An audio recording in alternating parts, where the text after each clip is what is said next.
How's it going today, Coach? Good, thank you. What's up? Oh, we'd just like to learn a little bit more about you today. Share your stories and everything like that. Okay, where do we start?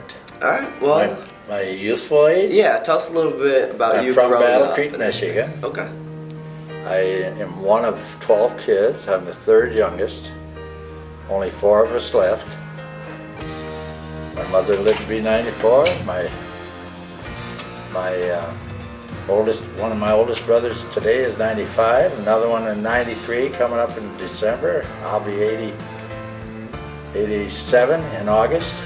Decided to graduate from Battle Creek High School, played football there, track. Decided to go in the Navy. I enlisted in the Naval Air for 4 years. Spent time in Memphis, Tennessee. Actually, it was Millington, the Naval Air Base.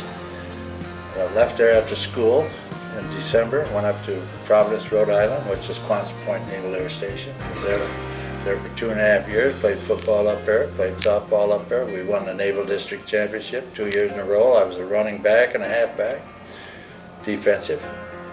So I've had a little bit of football experience. Oh yeah. So that's what led me to believe after 4 years, I worked at Kellogg's with a wife and 3 kids, worked at Kellogg's for 3 years and decided to use my GI Bill for 4 years or lose it. So I decided I'm going to go to Western Michigan, work all night at Kellogg to go to school at Western Michigan, played football over there. They wanted me to run track, and I just no way I could do that and work 8 hours a night at Kellogg Company. So as soon as I did that, I graduated in '59. I started at 25 years old and graduated at 29, 4 years. I was able to spend a couple of Christmas or summer vacation days over there for taking classes so I could graduate with my class of '59, because I only had to have 12 in order to play football, right? Okay.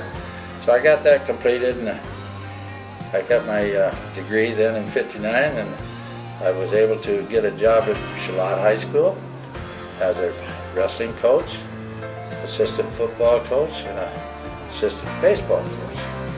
Well, I applied for the job because our head basketball coach went to Hillsdale, and he says, apply for the job. So I did, but the superintendent said, well, we got to have people with head experience. I had lots of experience, but I was never the head coach. But when I was at Charlotte, I took over the JV program. Okay. I left them in 1972. No, sorry, I get it right here. 62. We had an undefeated JV team. Well, the guy they hired was the 7th man to be hired out of 8 possibilities. He came from Whitehall, and he stepped in and wanted me to be his backfield coach. I said no. I said, let me be the JV coach, which meant that I had to play games on Monday night, and I had to practice on Saturday. I scouted on Friday night for him. Well, I left because I needed a better job. They wasn't going to give me that head job, so I decided to go to Waverly. I went up to Duffy Doherty's place up north, to Grand Rapids. He had these clinics up here. I asked these guys from Waverly if they needed any coaches. Sure, we could use a wrestling coach. I said, well, I've got 8 years of it. And so he says, we can use that. We need a freshman football coach. We only got sophomores and juniors. Well, the guy that was coaching there came from the Upper Peninsula. He had a great record, 97 wins and so many losses. And he decided 1 year was enough because they only offered him $100 more to stay as a head coach. Yeah. Well, she said, Bill, you want that job? I said, that's basically why I'm in teaching, so I can be a coach. Yep. So they gave it to me. We started out, we had no schedule, or no league schedule. So we were faced with 5 of the best teams in the state of Michigan to play. After 3 years, we ended up, and wrestling was the same. They didn't ever have a wrestling program. I started that from scratch. And after starting that, first year I was recreational. Second, third, and fourth year I was league. So we won 31-7 in 3 years, and we ended up 5th in the state. Had a tournament at our school that's what I did after that for 12 seasons. Worked for the state of as a manager for the wrestling tournaments, of all the tournaments in the state of Michigan. Right Wow. there, waiting. All alone, basically. Uh-huh. I mean, I hired teachers to run the table, drove the towels, all that stuff. Yeah. I was the one in charge of it. Great experience. I wouldn't trade that, none of my life for none of that. So then I moved on to the football program. We ended up there, Coach of the Year in 1968. We were the best record in the area. Uh-huh. So if I was coach there, and I have a trophy at home to show and all that kind of stuff was on the big trophy they had for downtown coaches. I almost think Ralph Shaheen was there at the time, you know, because he belongs to the downtown coaches, I'm sure. And then I went on in '75. I decided, hey, I've got 3 coaching responsibilities: football, wrestling, and track. Well, with a wife and second wife with 4 kids, a home to take care of. That's all I could do is play football. Yeah. So I just said, well, I'm going to give up this job in football, and I already gave up wrestling. So '75, we ended up 7-2. Why not go out on that? So I did. So then I left me with track. I was almost 100 victories in track. I got out of that after 19 years in track. Okay. So then I left there in 1998. That was my last day of Wrigley, but in a couple of years there, I substituted after I retired.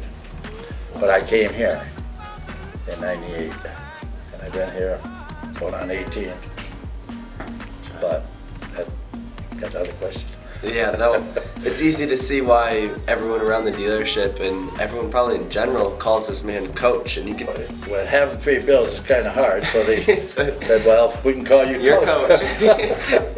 That's how that You're came used to about. that your whole life. Yeah. So. Oh yeah. Oh yeah. Yeah, and teaching, I used to have 45 kids every class for five hours a day. Uh-huh. And then get out on the football field. That was just another go. 70 kids or 65 Oh, yeah. kids. So Fun, I've man. had a life full of fun. Know so many kids just Oh throughout the yeah. years. Hey, I had 4 or 5 that worked here. You know, Yeah. Mr. Dato, Uh-huh. Oh yeah. he played for me.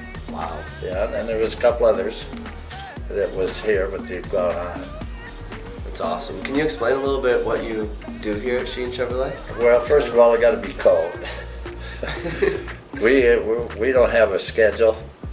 We have to wait for our man to call us and tell us what he's got when we get here, and then he'll say, okay, we got some cars to move, and then he'll say, okay, now we got some other things. That's where I'm going right as soon as this is over with. I'm going up to replace a car that was taken up. It was a Buick. It should have been a Chevrolet, you know. But other than that, I try to be friendly with everybody, as you know. Oh yeah. Okay. So that's that part of it. Now, I mean, I still live in Lansing Township. And- But one other thing, my own boy played on my football team at Waverly, and my own daughter was a cheerleader. Okay, so you got to coach them a little bit too throughout. Well, they enjoyed it. Yeah. Oh yeah.